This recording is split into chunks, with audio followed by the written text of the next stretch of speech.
Voilà, nous allons donc passer à la deuxième partie de cette soirée. Comme vous le constatez, la table ronde, c'est comme les quatre coins de l'hexagone. Il faut savoir s'adapter un petit peu. Alors, je tiens vraiment à vous remercier d'être là ce soir. C'est vrai que le sujet, nous en sommes vraiment tous très heureux, concerne donc l'assistance sociale en entreprise et les relations avec les RH. Et Dieu sait si, comme le disait M. Guénette, la place est faite à la psychiatrie, à la médicalisation, aux psychologues. Eh bien, ce soir, pour nous, nous allons nous faire plaisir. J'espère qu'on va vous intéresser. Nous allons laisser la parole à deux praticiennes. Donc, ce sont des personnes qui travaillent vraiment quotidiennement dans le champ social et des RH. Et nous avons choisi une petite comparaison, un angle d'attaque un petit peu plus, j'ai envie de dire, pratique, pour en fait venir compléter ce que vous avez montré. Alors juste deux mots. Moi, je travaille actuellement au bureau d'aide aux curateurs et tuteurs privés, donc c'est donc quelque chose qui n'a rien à voir, mais en même temps qui a à voir, puisque la plupart des personnes sont quand même en train de travailler. Mais j'ai été mandatée ce soir par Christophe pour animer le débat, parce que j'ai travaillé pendant 10 ans à la consultation sociale pour le personnel fédéral, où j'ai travaillé typiquement comme assistante sociale en entreprise. Et à midi, je mangeais avec l'ancienne RH du Arras National, pour vous dire qu'il y a des liens qui se créent, qui sont extrêmement forts. Il est à la retraite maintenant, c'est cool. Alors, je vous présente donc les deux personnes qui vont parler de leur pratique, à peu près 10 à 15 minutes chacune. Et puis ensuite, nous ouvrirons donc la discussion. Vous pourrez poser des questions, interpeller les personnes qui vous semblent adéquates, ou poser la question comme ça, ouverte, et puis on verra qui se lance et qui réagit.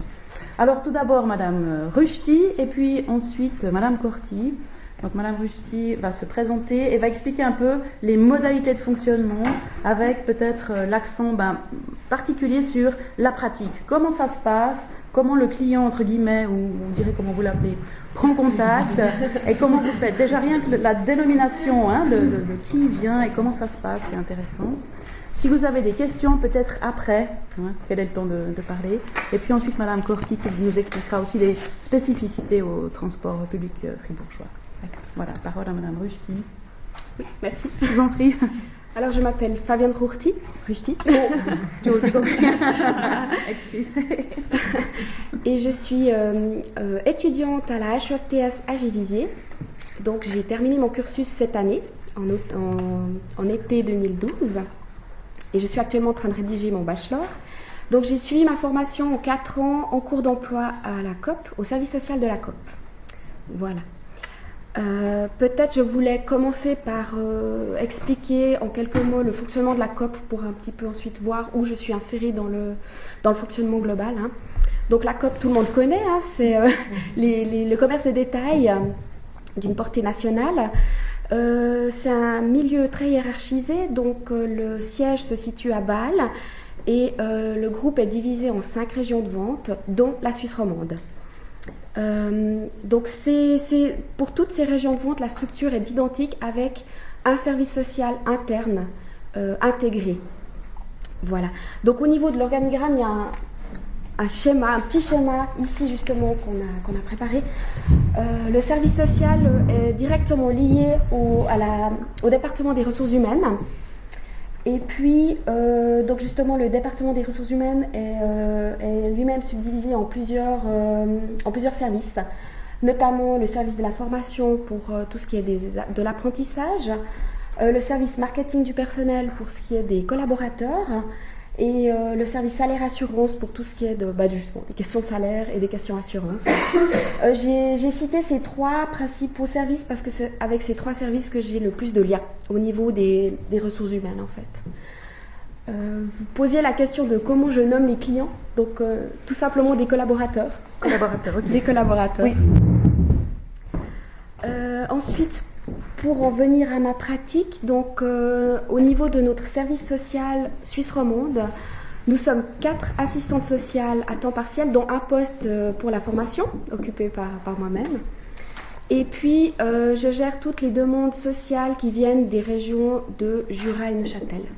Donc, au niveau de mon organisation, nous avons un bureau qui est centralisé à Renan, donc tout qui recouvre tous les services administratifs.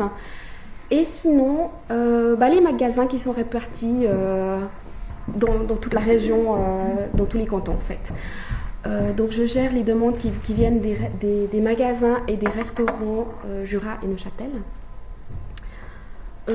Sinon, au niveau du service social, donc nous sommes à la disposition de tous les collaborateurs, quel que soit le niveau hiérarchique, ainsi que des retraités et des familles. Et puis, donc, notre mission principale consiste à l'écoute, au soutien et à l'orientation. Et l'entreprise nous donne certains mandats également. Notamment, nous sommes introduits dans le suivi absentéisme de l'entreprise. L'entreprise nous sollicite aussi pour des situations d'urgence par rapport au braquage et par rapport à des décès violents de collaborateurs, par exemple. On intervient également dans des situations, je dirais, assez typiques du milieu entreprise, des situations par exemple de consommation d'alcool en entreprise ou de mobbing, harcèlement psychologique ou harcèlement sexuel, où on a des dispositifs particuliers d'intervention. Nous sommes également introduites dans certaines démarches financières, comme par exemple des demandes de prêts sociaux. Et puis, et nous faisons quelques formations aussi à l'interne, notamment pour les apprentis, et pour la question du mobbing et pour la question de la consommation d'alcool au travail. Voilà, est-ce que... Et qu'est-ce que vous voyez, vous, en tant qu'assistante sociale, qu'est-ce que vous voyez comme intérêt dans le soutien au personnel ? Monsieur Guenette disait, est-ce que l'organisation du travail n'entraîne pas un mauvais rendement ?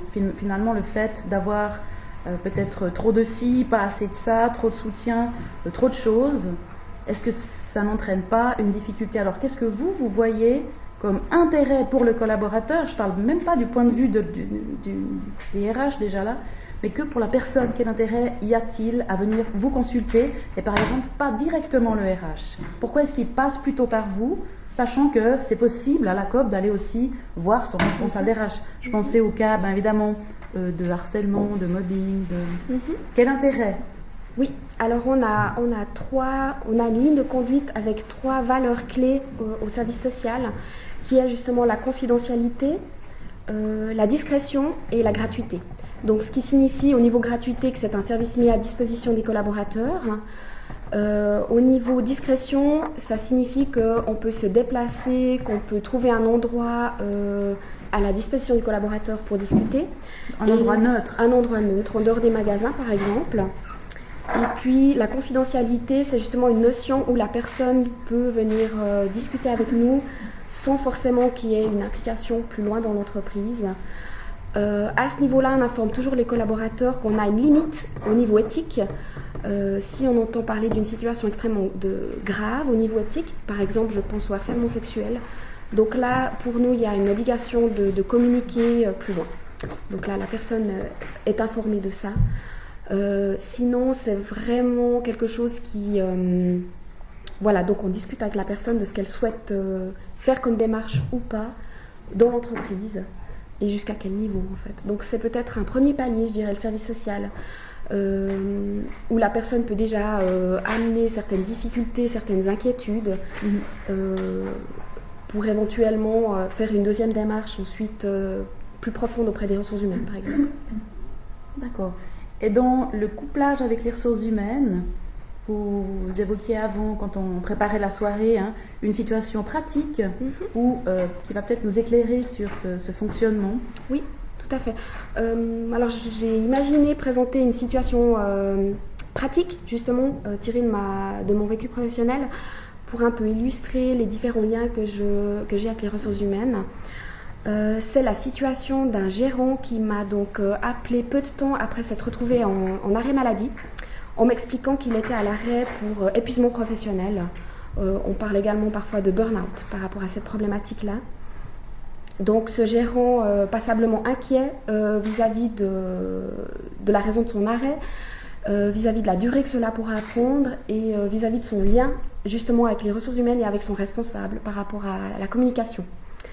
Donc ce que j'ai pu faire après, en accord avec ce monsieur, c'est donc de J'ai rencontré moi-même les ressources humaines, donc j'ai un lien avec le conseiller ressources humaines de la région.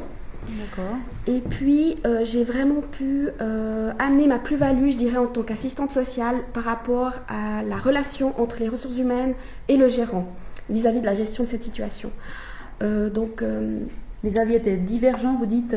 Alors, où il craignait des retombées peut-être sur son poste de travail? Alors, pas forcément des retombées, mais lui était très fortement dans le questionnement, continuer ou pas dans ce poste de travail. Donc ça, c'est déjà une problématique liée au burn-out, hein, où on se questionne fortement par rapport à ses capacités, je dirais, à sa confiance en soi. Oui. Et puis aussi sur la manière de comment communiquer cela avec les ressources humaines. Il faut aussi savoir que ce monsieur avait pris la décision de faire un break avec le travail de 3 semaines, une coupure totale avec le travail pour... voilà, je dirais vraiment c'est un passage nécessaire dans la guérison. Et puis, la difficulté étant aussi que l'entreprise a une forte demande de garder un lien avec ses collaborateurs, notamment simplement déjà pour l'organisation. Donc, est-ce qu'il va revenir ou pas? Est-ce qu'on doit trouver un remplaçant pour combien de temps, etc. Donc, il y a besoin d'un lien aussi à ce niveau-là. Donc, dans mon approche avec le conseiller en ressources humaines, ce que j'ai pu expliquer à ce moment-là, c'était la nécessité de cette coupure et puis aussi comment communiquer avec ce gérant. Donc, il y avait un fort souhait de pouvoir le soutenir, autant du côté de son supérieur que du côté des ressources humaines. Et ça, c'était une marque de stress pour ce gérant qui, du coup, ne pouvait plus entrer dans ce processus de guérison. Il restait vraiment attaché à l'entreprise. Et j'ai pu vraiment expliquer aux ressources humaines comment approcher ce gérant, avec quel discours, en fait. Donc, symboliquement, vous avez en quelque sorte réussi à créer l'espace pour lui, pour qu'il puisse avoir ces 3 semaines sans avoir constamment un téléphone qui lui dit tu reviens, tu fais quoi. C'est vrai que le case management actuellement, les suivis sont assez lourds, hein, pour ceux qui en font. Vous connaissez, on doit tout le temps revenir à la charge, demander.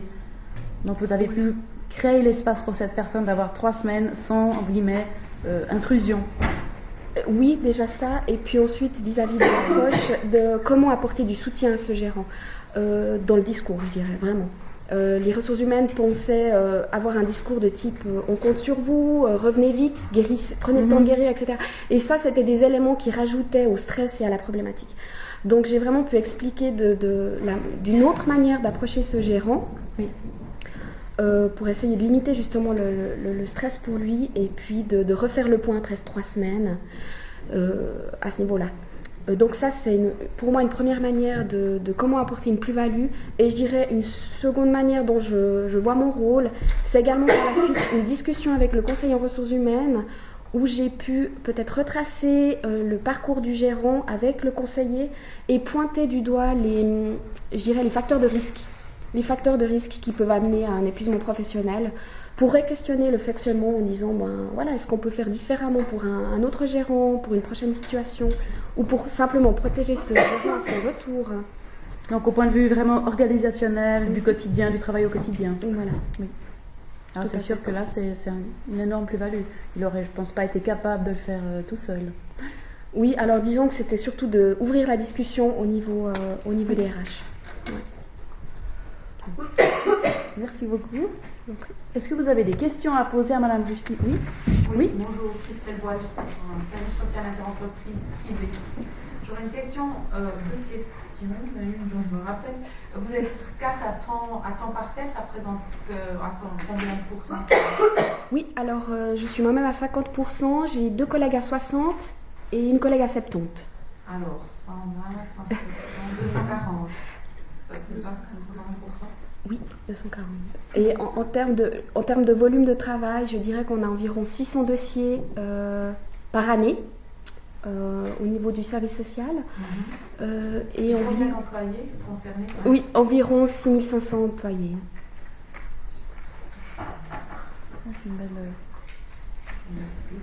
L'autre question, vous donnez des statistiques, c'est-à-dire le type, est-ce que vous donnez à l'entreprise des statistiques, genre quel type de problèmes rencontrés, est-ce que vous en consultez pour des problèmes d'argent, pour des problèmes familiaux, enfin ce genre de choses? Alors une fois par année, un rapport est édité par le service social. Alors on a donc comme j'expliquais, on a un service social par région de vente, sur 5 régions de vente, donc on est 5 services.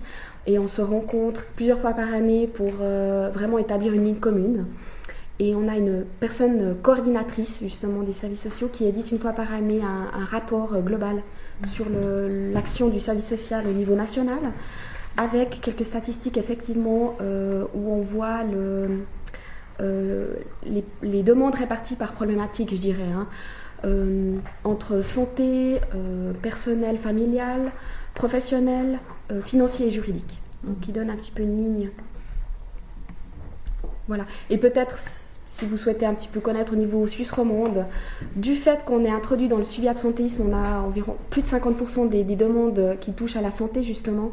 Et puis ensuite, par ordre décroissant, je dirais qu'on a l'aspect professionnel, l'aspect ensuite personnel et familial, financier, et puis un tout petit bout en juridique, mais très peu. Oui, tout ce qui touche peut-être au harcèlement, à des choses comme ça, des choses qui sont franchement carrément pénales. On pourrait encore poser des questions. Peut-être une ultime, et puis après on passe à Madame Corti. Manuel Léon, responsable RH du LOC. Moi j'aurais deux questions. C'est comment vous vous présentez en tant que service social à vos collaborateurs? Est-ce que c'est le service social du département ressources humaines, ou est-ce que c'est vraiment un service social en dehors des ressources humaines, service social de la COP? Et puis quelle est aussi votre démarche marketing, comment vous présentez au niveau des collaborateurs? Oui, alors donc on se présente service social COP Suisse romande, donc notre dénomination SSSR en raccourci. Je dirais, on se présente pas forcément aux collaborateurs en indiquant un lien avec les ressources humaines. Par contre, on dit clairement qu'on est un service interne, donc on est aussi collaborateurs nous-mêmes de COP. Et on informe les collaborateurs suivant, donc si c'est quelque chose qui touche à la santé notamment par rapport à cette question du suivi absentéisme, qu'un feedback vis-à-vis de tout ce qui touche à la question de la reprise ou d'aménagement de poste doit se faire du côté des ressources humaines. Donc on informe, on regarde avec la personne quelles informations et comment on peut les transmettre. Mais un bout de quelque chose doit revenir aux ressources humaines, bien sûr, dans ce cadre de partenariat, de collaboration, pour faire avancer la situation de la personne. Est-ce que ça répond à votre première question? Oui. Et puis donc par rapport à notre marketing à l'interne, donc on a des affiches qui sont disposées dans chaque magasin. On a aussi des petits dépliants avec les coordonnées précises de la personne qu'on peut distribuer justement dans les magasins ou aux gérants, enfin aux personnes responsables. Et nous-mêmes, par exemple, on a un objectif cette année de toucher les plus grands points de vente et puis de faire une petite séance d'information aux différents responsables pour se présenter et puis rappeler qu'on est là. Et je dirais ensuite, c'est aussi beaucoup de bouche à oreille. Par exemple, si je fais une intervention dans un magasin et j'aurai peut-être après 1-2 personnes, ils ont discuté entre collègues et puis ils ont conseillé, etc. Et puis après, j'ai d'autres retours dans ce même magasin. Ouais. Très bien, merci. Alors, merci beaucoup. Je crois que c'était très clair et très... on voit que vous aimez faire ça. Alors, Madame Corti, à vous. Voilà. Peut-être pour repréciser votre fonction. Voilà, alors moi je fais partie des mauvais. Mais je vais vous démontrer durant toute ma présentation justement qu'on peut être une SA de droit privé avec des actionnaires et penser au social. Et je pense que l'assistant social, oui, il peut être un partenaire, mais à certaines conditions, et puis selon les types d'activités, il faut vraiment adapter à la situation de l'entreprise. Il faut, déjà on l'a vu, ça ne peut pas être une entreprise, une petite PME qui peut se permettre d'avoir un assistant social, par exemple. Là, à la COP, ils ont plus de 6000 personnes et ils ont 2,4 équivalents temps plein d'assistants sociaux. Donc, c'est un coût. Et justement, pour qu'on puisse analyser un petit peu ça par rapport au transport public, donc c'est une société de transport public, comme vous avez les TL, subventionné à 66%, donc ça donne aussi une image du contexte, on ne parle pas des actionnaires qui veulent absolument en bourse avoir le meilleur, donc chaque cas est séparé, n'est-ce pas?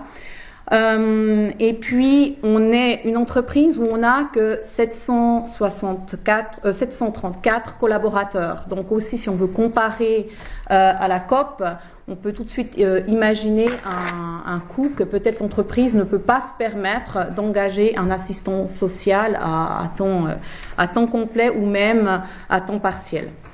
On y a songé et je vous expliquerai toute la démarche qu'on a mis en place. Pourquoi je dis partenaire social, partenaire RH, je dirais l'assistant social selon les types d'activités. Alors peut-être là, moi je suis trop dans la pratique et puis j'arrive pas à monter un petit peu et partir des côtés théoriques, mais de la constatation que je peux faire, donc nous, on est une société où on a de la pénibilité. Donc je pense déjà que c'est un facteur. Il y a des sociétés qui ont plus ou moins de pénibilité. Bon, ça dépend comment on définit encore la pénibilité. Mais il y avait une étude de psychologie qui était sortie par rapport aux conducteurs qui avait été faite dans les pays de l'Est, dans les pays du Nord, où effectivement le conducteur, qui représente 400 personnes sur 736, le conducteur est soumis à un stress permanent, dû à même l'irrégularité des horaires irréguliers. C'est-à-dire qu'un jour, il va commencer à 5 heures jusqu'à 14 heures, et puis le lendemain, il va commencer à midi jusqu'à 6 heures. Donc la pénibilité est due parce qu'il se coupe du social déjà.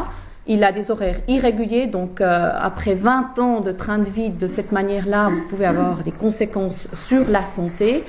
Et un stress supplémentaire, c'est que ce sont les premières personnes à devoir supporter, et je dis bien supporter, les usagers, au niveau du trafic et au niveau des attaques, des injures qu'ils reçoivent quotidiennement. On ne peut pas imaginer exactement sous quelle pression ils sont et ce qui entraîne quand même passablement de burn-out. Ça peut être aussi lié à des questions de gestion, d'organisation, mais on a un contexte qui est très fort quand même par rapport à ça. Après, ça dépend aussi du type de collaborateur, du type de formation, tout bêtement.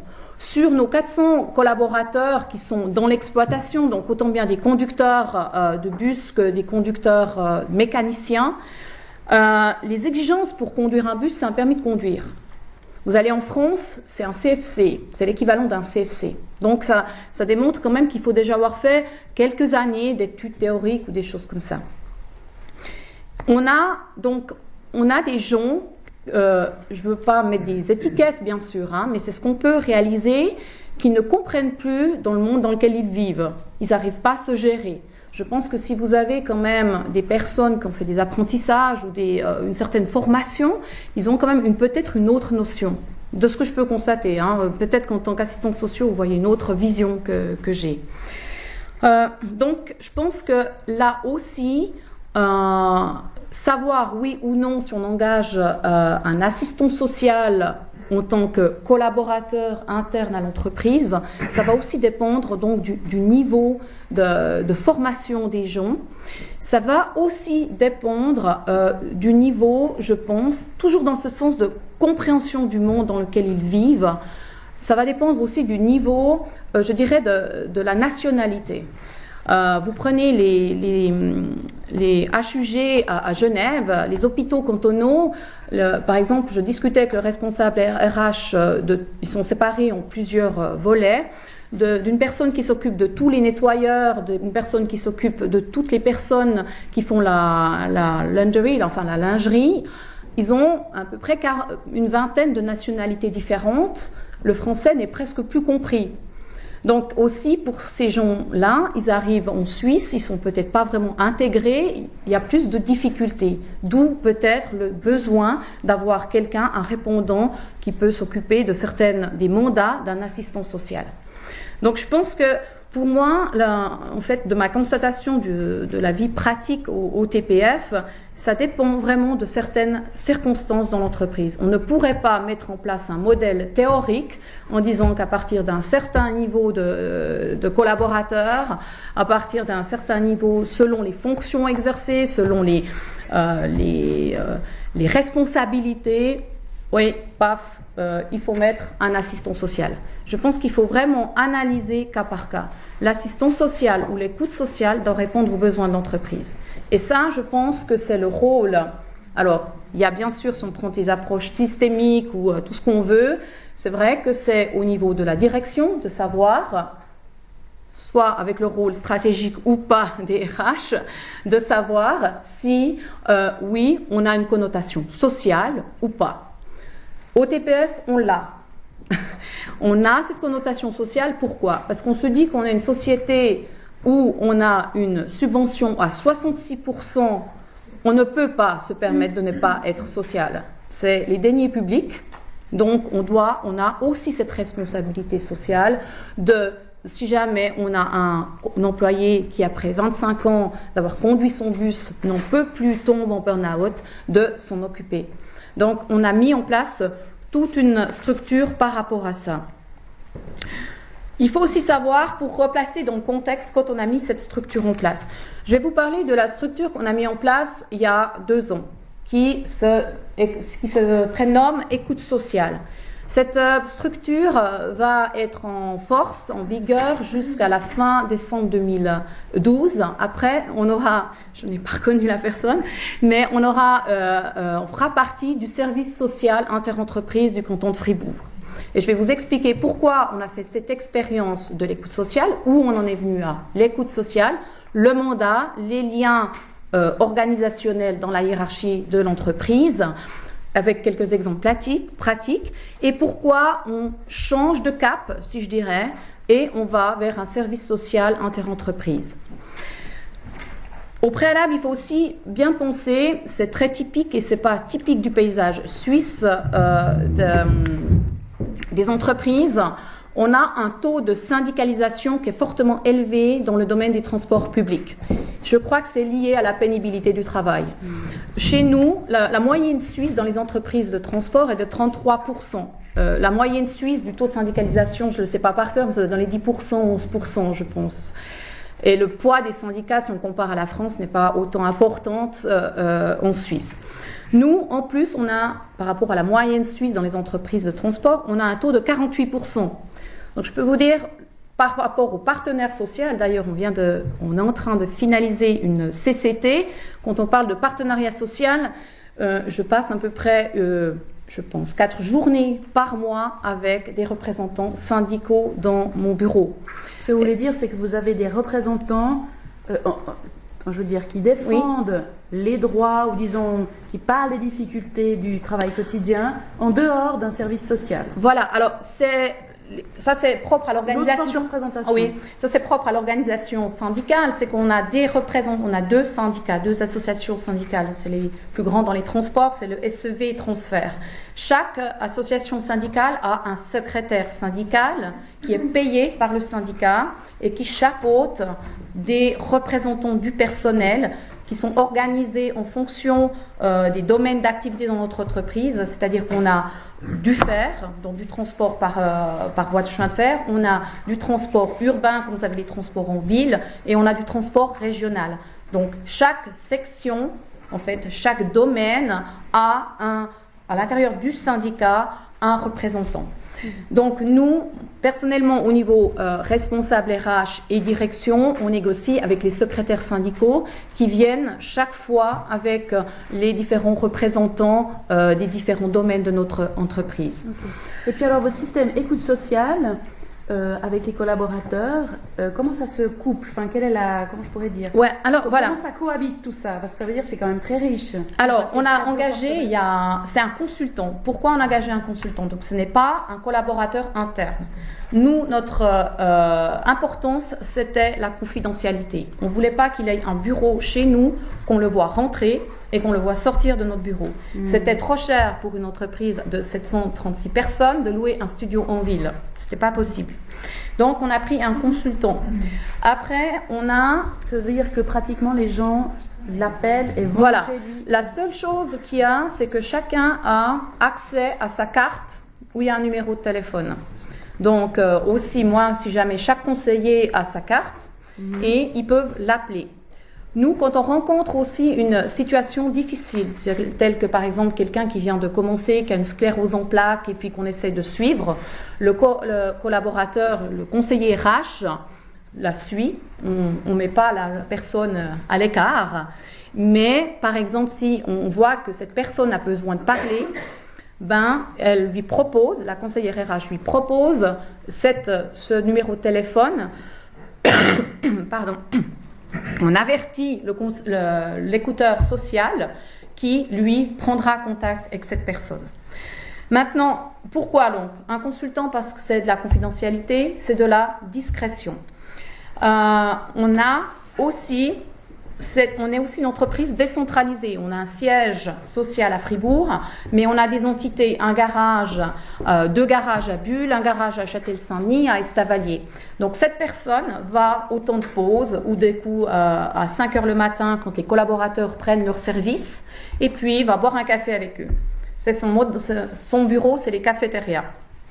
Et puis, le but était d'établir un contact, en fait, parce que les gens étaient sceptiques au début. C'est l'œil, c'est l'épée de Damoclès qui vient et puis qui va tout reporter à la direction.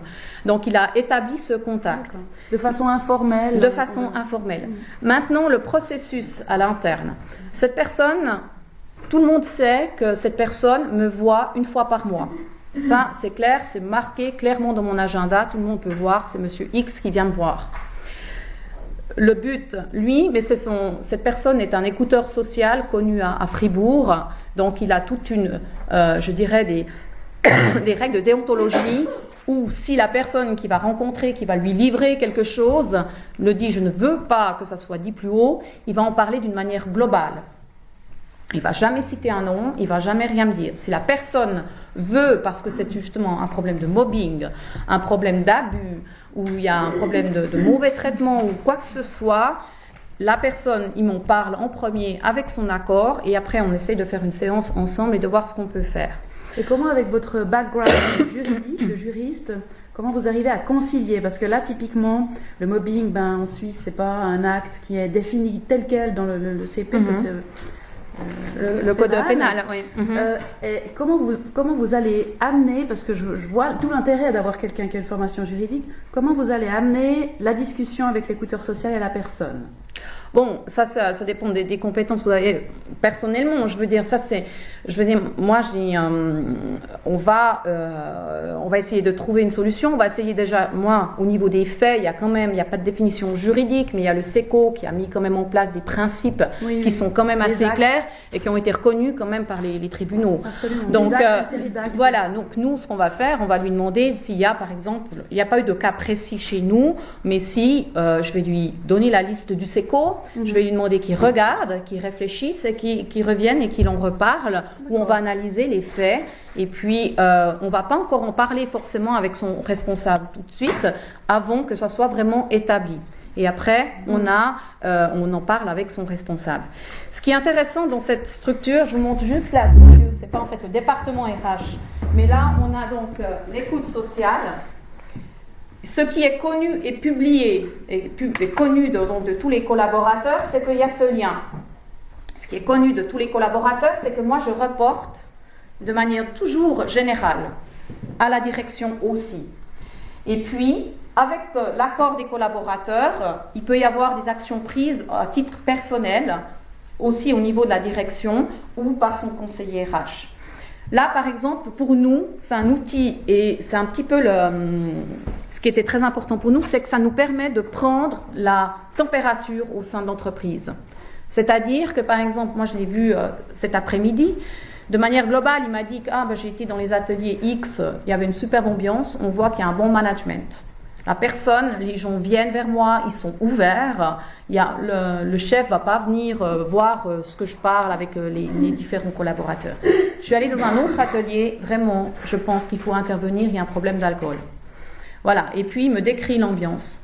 Donc nous, de toute façon, on doit prendre des mesures par rapport à l'alcool de manière globale et on sait plus ou moins, je vais dire au conseiller RH qu'il aille un petit peu voir ce qui se passe, qu'il prenne la température, mais il n'y aura absolument jamais de dénonciation orale. Pourquoi on arrête, en fait? Oui, c'était ma question parce que... c'est Alors, vrai que ça a l'air coûte d'être, cher. C'est un consultant, ça coûte cher. Vous pouvez imaginer. Non, c'est une chose. Et puis, il n'y a qu'une facette du travail social qui est fait. Il y a l'écoute. Alors, vous me direz, c'est déjà peut-être pas mal dans nos sociétés actuelles, surtout pour des conducteurs qui ont besoin souvent de débriefing, un petit peu, d'avoir quelqu'un qui est professionnel de l'écoute. Moi, je ne peux pas faire ce travail. Un conseiller RH ne peut pas faire un travail. On peut faire un travail parce on est dans le relationnel toute la journée. Mais il y a une manière de faire un travail d'écoute sociale auquel je pense un assistant social est beaucoup plus formé qu'un, si on parle, un gestionnaire RH. Donc, le but encore, si je reviens à un premier élément que j'ai dit, c'est que vraiment que ça réponde aux besoins de l'entreprise et aux besoins des collaborateurs. Donc, si on veut quelque chose qui répond aux besoins, il faut une écoute professionnelle. Et on ne peut pas s'inventer professionnel partout. Quand on avait le chef du personnel qui faisait tout, on n'avait pas autant de problèmes sociaux qu'on a maintenant. Il n'y avait pas besoin d'autant de professionnalisme qu'on a maintenant. Il faut un professionnalisme et la personne doit ressentir, je pense, le fait d'avoir été entendue. Il le peut aussi par le RH, mais ça ne sera pas forcément un travail professionnel. On a arrêté l'écoute sociale, on va terminer, parce que, alors il y avait ce côté écoute très professionnel qui était faite, mais il y a toutes les démarches administratives, lui réorientait. On a pas mal de problèmes bien sûr, d'actes de défaut de biens qui sont pris directement sur le salaire. Ça va encore, hein, sur 736 collaborateurs, on a à peu près 20 cas. Ça va encore. Je dirais qu'on peut avoir des situations qui sont pires. Mais je veux dire, tout ce côté-là social de démarche administrative n'est pas fait et on se rend compte qu'on a vraiment des collaborateurs qui ont besoin de ça. Vous voulez dire donc assurance sociale, aide complémentaire, voilà. Suivant les cantons. Alors ça peut être fait par les syndicats. Le problème, les syndicats, c'est non plus pas du professionnalisme. Il y a forcément des secrétaires, mais qui sont submergés. Et puis, c'est normal quand même, dans toute entreprise, on n'essaye pas que les syndicats prennent un trop fort proportion. C'est pas qu'on veut être contre, mais je vous assure que c'est des fois un petit peu difficile, bien qu'on prenne quand même bien en compte et qu'on est très à l'écoute et que c'est mis dans notre société, qu'il y a un partenariat social, enfin qu'il y a des différents éléments. Mais on aimerait quand même que ça soit vraiment externalisé. On veut aussi justement ce côté très confidentiel, discrétion et à côté de l'entreprise, même si ça peut avoir des liens avec l'entreprise. Ce qu'on donne aussi, qui peut être assez intéressant, c'est qu'on a un fonds social qui est géré par les conseillers et moi-même, où si jamais la personne a des problèmes temporaires de facture, de paiement de facture, on peut s'organiser pour payer ses factures et après un remboursement échelonné, ça peut même être sur 3-4 ans.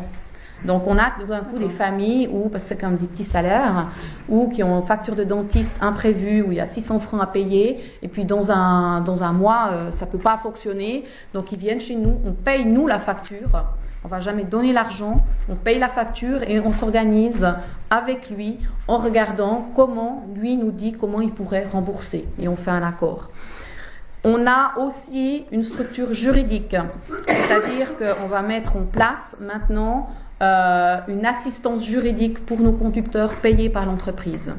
Donc, s'ils ont quoi que ce soit qui arrive, ils peuvent demander cette assistance juridique. Donc, un conseil ou une première, disons, une première. Alors, on va quand même limiter s'ils sont impliqués dans des accidents, hein, voilà. Parce que dû à notre profession, par rapport au travail. Voilà.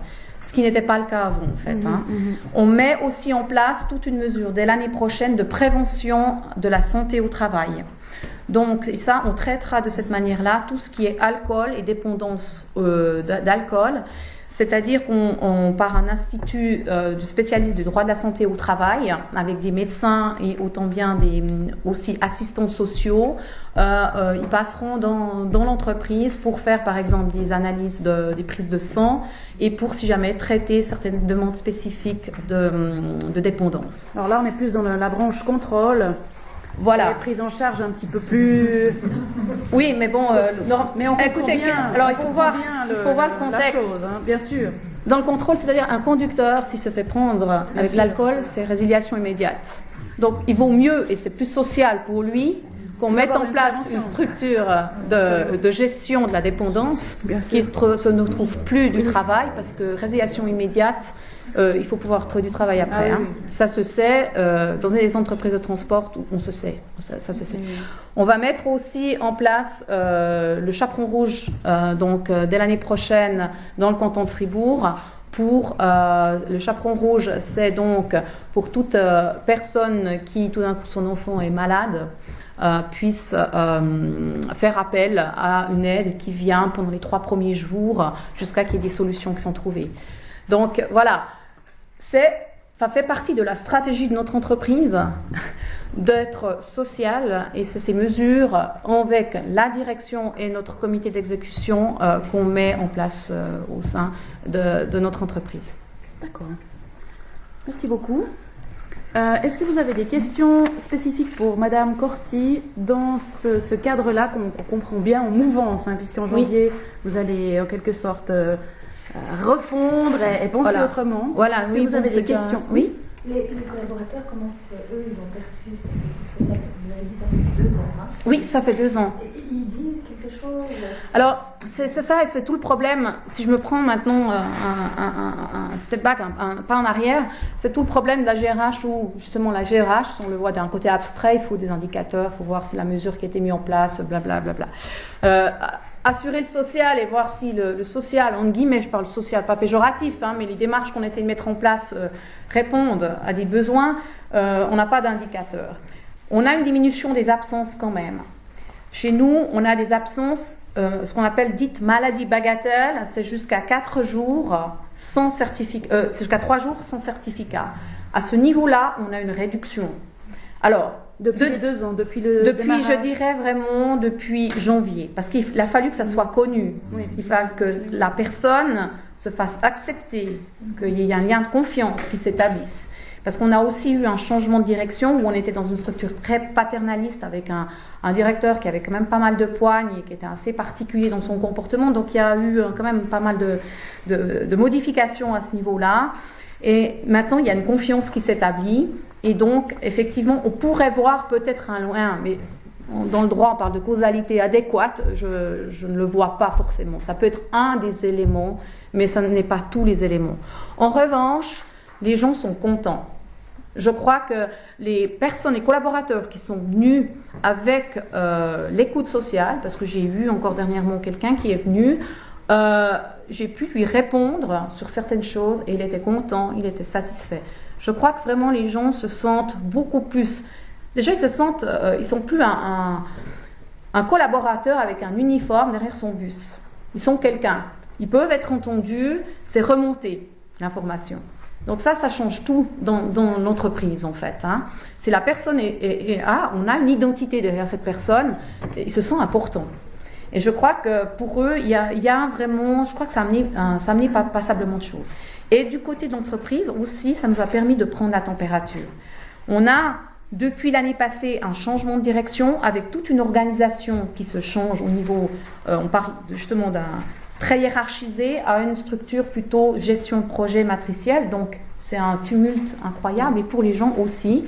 Et ça, l'écoute sociale nous permet de savoir ce qui se passe et le regard que nous, au niveau RH, on n'a pas, en fait.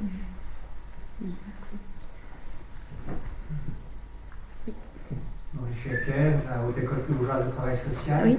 J'avais une question par rapport au lien que vous avez signalé au départ entre la mise en place de cette procédure avec la notion de pénibilité et les problématiques de pression.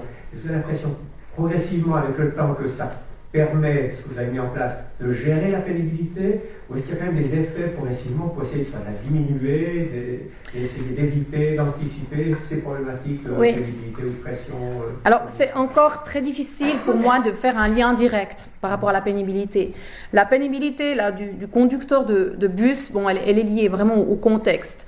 Je pense que la pénibilité est aussi due pour un conducteur justement sur le fait de ne pas être entendu. On était dans une structure très hiérarchisée.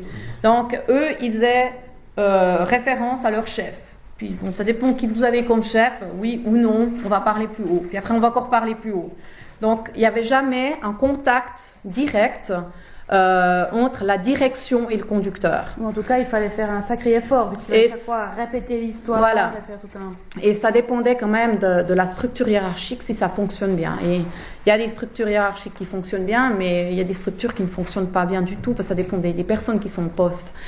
Mais là, il y a ça, je pense que c'est un des facteurs qui a permis peut-être de réduire ces absences de courte durée. Mais je ne pense pas que c'est le seul facteur qui ait pu permettre ça. On a eu aussi un changement de direction et le directeur est beaucoup plus proche de ses collaborateurs.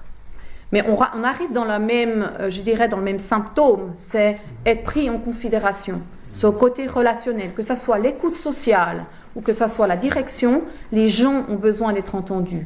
Et on a l'impression qu'un conducteur, par exemple, il est toujours en contact avec plein de gens, oui, mais il se fait la plupart du temps sermonner, si je peux me permettre l'expression, parce qu'il est à 2 minutes en retard ou il arrivera 2 minutes en retard à la gare, et puis ça ne dépend pas toujours de lui.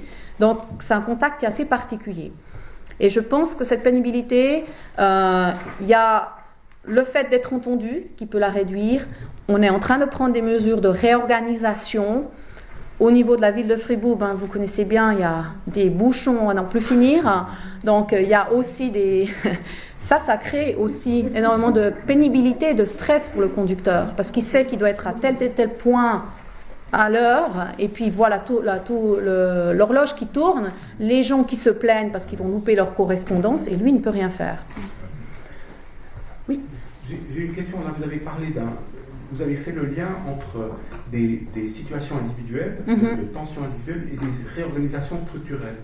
Ça revient à ce qui a été évoqué là, oui. Où l'approche traditionnelle, c'est-à-dire, bon, finalement, on médicalise, c'est des questions psychiatriques, de santé, des trucs comme ça, mais à quel point, je pense que la question peut s'adresser à vous aussi, à quel niveau critique doivent se placer les réactions individuelles pour que la direction envisage le changement structurel? Est-ce que c'est, a priori, on écoute tout ce qui vient de la part du service social ou de l'écoute sociale en disant peut-être que là il faut un changement structurel, ou bien est-ce que vous attendez un certain seuil finalement d'intervention de personnes qui font part de mêmes remarques, de mêmes points de vue critiques pour dire bon ben là il faut vraiment qu'on reprenne les choses? Alors, ça dépend en fait, je veux dire, par exemple, si on doit remodifier, enfin réorganiser tout un département, alors ça dépend la cause de ça. Si c'est vraiment un problème structurel d'organisation, de gestion du travail, ou si c'est un individu qui sème le trouble parce que justement il y a un peu un problème de caractère ou des choses comme ça. Le problème, c'est que nous, on risque toujours, l'entreprise risque toujours, si elle prend une mesure par rapport à un individu qui agit mal, un chef qui agit mal, et qui n'a pas un peu d'objectivité dans la subjectivité quand même, parce que c'est du ressenti le mobbing, mais il y a aussi des éléments concrets, mais c'est comme difficile d'amener ces éléments concrets. C'est quand même difficile si on va devant un tribunal puis qu'on n'a pas plusieurs éléments factuels qui puissent démontrer que oui, il y a quelque chose. Donc nous, ce qu'on fait, on a plusieurs canaux d'information. On a mis en place du coaching aussi. Donc, si vous voulez, on a des cours de conduite d'équipe pour des cadres premier niveau. Et on ne voulait pas que nos cadres passent une journée derrière une table à voir comment on organise une séance, blablabla, blablabla. On voulait, oui, ça, un petit peu de théorie, et puis après une mise en pratique de cette théorie. Et on a suivi une journée de théorie par 3 séances de coaching individuelles pour qu'ils puissent mettre en pratique et voir dans la société comment ils pouvaient mettre ça en place. Donc là aussi, notre directeur a un contact. On a un conseiller RH, 50% RH, 50% formation, qui a des rapports que le collaborateur voit. Parce que le coaching devrait être, ça dépend, le but du coaching, il devrait être confidentiel. Mais là, d'un commun accord, on sait, tout n'est pas mis, mais le collaborateur voit ce qui vient au niveau de la direction. Donc, on trie l'information et puis, à peu près tous les 3 mois, notre directeur voit ce coach qui, de lui, parle d'une manière globale aussi mais donne une autre température. Donc, si vous voulez, on a un peu un faisceau d'indices, si je puis dire un peu juridiquement, qui arrivent et qui permettent après de cross-checker un petit peu les problèmes qui puissent s'avérer. On va peut-être essayer, Oui. merci beaucoup, peut-être Madame Rushdie, répondre à la même question. C'est intéressant comme question, à savoir quand est-ce qu'on va changer la place de travail et comment en cas de difficulté. Oui, alors peut-être moi je peux plutôt répondre à mon niveau en tant qu'assistante sociale. C'est vrai que je tiens aussi un rôle qui est de faire remonter certaines choses que je peux voir ou entendre en fait au sein de l'entreprise. Et je le fais notamment, alors la difficulté, je dirais, vous avez parlé de mobbing, la difficulté que moi je constate, c'est qu'il y a souvent une confusion entre conflit au travail et mobbing.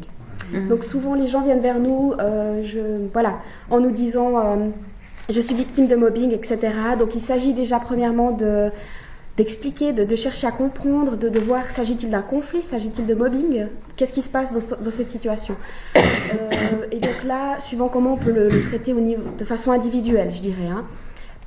Vous avez aussi parlé de faisceau d'indices, donc je dirais que ça fonctionne exactement pareil à mon niveau. J'ai eu des situations où j'ai eu plusieurs fois des annonces de personnes d'un même magasin, par exemple, qui évoquent des situations conflictuelles vis-à-vis de planification, gestion horaire, gestion du personnel et autres. Donc ça met vraiment la puce à l'oreille.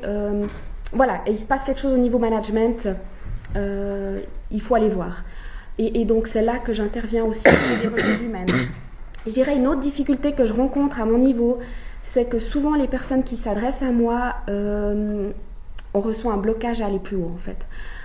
C'est là que toute la notion de partenariat est importante, c'est-à-dire que au sein de l'entreprise, j'ai besoin de travailler main dans la main avec les ressources humaines, avec les responsables, dans ce genre de situation bien sûr, dès que ça touche aux professionnels. On ressent souvent les gens qui ont des réticences ou des peurs en fait à éventuellement évoquer les choses plus haut. Dès le moment où j'entends plusieurs réclamations ou plusieurs éléments d'un même endroit, je peux justement, avec le couvert de la confidentialité, sans nommer, sans indiquer une personne précise, mais vraiment indiquer un ressenti de ce qui se passe dans un magasin ou dans un lieu de production ou autre, en respectant justement cette question de la volonté de la personne également.